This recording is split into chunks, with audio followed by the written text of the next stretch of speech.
teman-teman, pada video kali ini kita akan mempelajari tentang tahap presentasi dalam pengembangan media presentasi. Setelah menyaksikan video ini, teman-teman diharapkan mampu menguraikan tahap presentasi dalam proses pengembangan media presentasi yang efektif dengan tepat.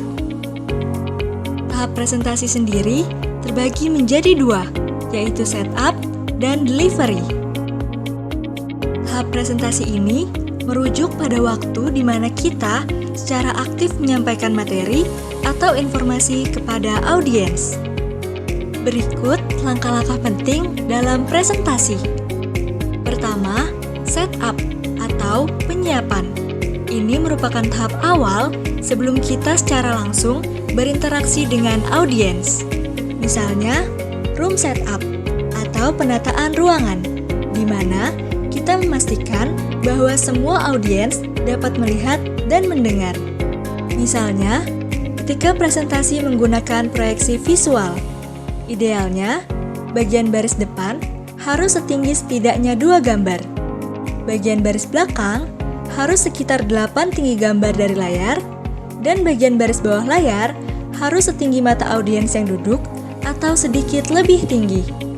Ada beberapa cara yang baik untuk menyiapkan ruang presentasi. Perhatikan gambar berikut. Ini merupakan penataan ruang yang baik untuk presentasi dengan jumlah audiens yang besar. Sedangkan, gambar berikut merupakan penataan ruang yang tepat untuk presentasi dengan jumlah audiens yang sedang. Dan, gambar berikut merupakan penataan ruangan yang disarankan untuk presentasi dengan jumlah audiens yang kecil atau sedikit. Mengatur suhu ruangan juga tak kalah penting loh. Pastikan suhu ruangan aman dan nyaman untuk audiens. Suhu ruangan yang terlalu hangat akan membuat audiens menjadi ngantuk atau bahkan tertidur. Mengatur pencahayaan ruangan juga tak kalah penting loh. Jangan menggelapkan ruangan kecuali diperlukan, karena ruangan yang gelap juga dapat memacu audiens untuk tertidur. Ketika presentasi dilakukan dengan peralatan seperti laptop dan LCD, maka kita juga perlu memastikan ketersediaan stop kontak dan daya yang cukup untuk menangani semua peralatan kita selama proses presentasi. Namun, sebelum memastikan daya listrik, kita juga perlu memastikan bahwa LCD dan peralatan lainnya yang akan kita gunakan dapat berfungsi dengan baik. Dan tahap terakhir dari proses penyiapan atau setup adalah memastikan keamanan. Pastikan semua kabel audio dan listrik telah terpasang dengan rekat. Pastikan pula pintu keluar tidak terblokir jika seandainya terjadi keadaan darurat. Langkah penting kedua dalam presentasi adalah proses delivery, di mana ini merupakan tahap langsung ketika kita menyampaikan presentasi kepada audiens. Tahap delivery ini meliputi bagaimana cara kita berbicara, menggunakan bahasa tubuh, mengelola waktu, dan berinteraksi dengan audiens selama presentasi berlangsung. Ketika melakukan presentasi, kita juga harus memperhatikan penampilan kita, mulai dari cara berpakaian, cara berbicara, hingga cara bagaimana kita bersikap. Hindari tingkah laku yang dapat mengganggu audiens.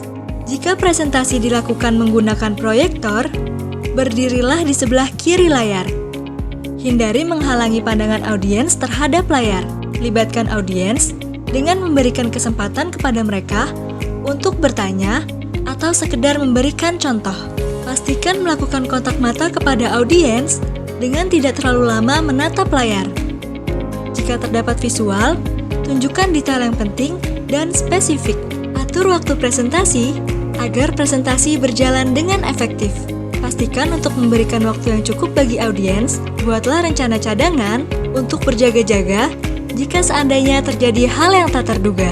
Nah, teman-teman, penting bagi seorang presenter untuk memastikan bahwa persiapan yang telah dilakukan selama tahap setup mendukung penyampaian yang efektif selama tahap delivery.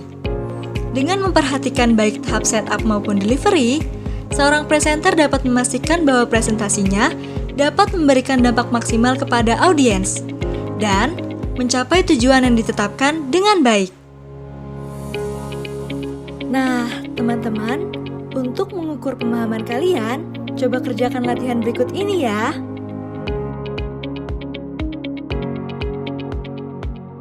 Itulah pembahasan kita mengenai tahap presentasi dalam pengembangan media presentasi. Semoga bermanfaat dan mudah untuk dipahami. Sampai bertemu di video-video berikutnya.